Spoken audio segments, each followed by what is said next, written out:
black pepper yung una. Then, salt. Yan. And then, paprika.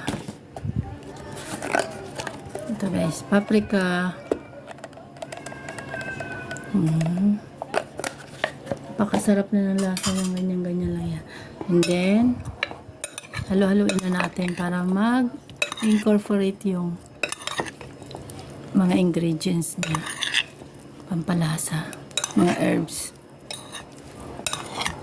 Yan, ganito lang ka, ano guys. Madali, magluto ng masarap na tofu.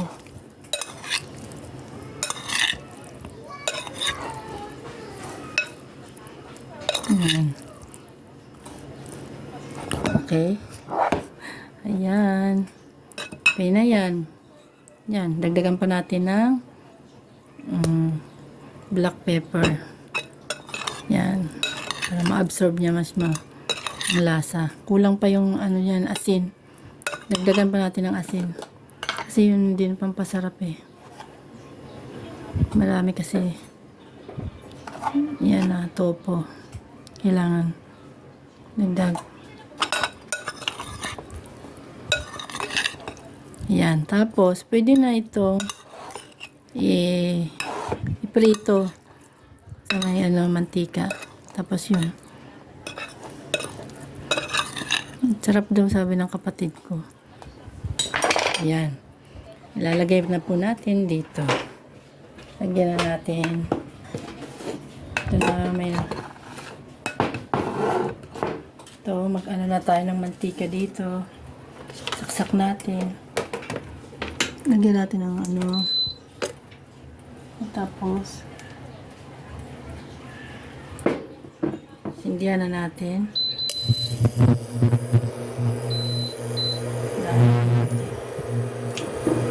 Tapos ano, lagyan na tayo.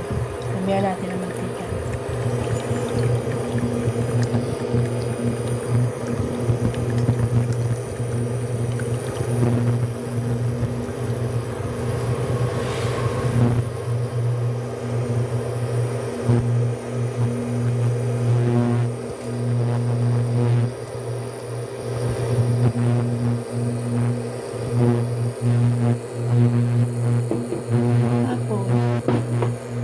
Dali naman mag-init yan. Mainit na agad yan. Lalagay na natin ito. Ayan. Ayan. Kusa na yan magpaano dyan. Ayan.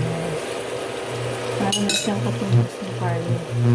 Protein kasi yung tofu kasi more in protein. Mabilis pang fiber pa siya. Katumbas na rin parang kumain ka na yung carne.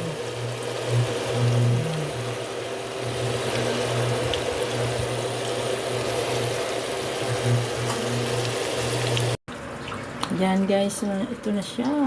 Wow, sarap.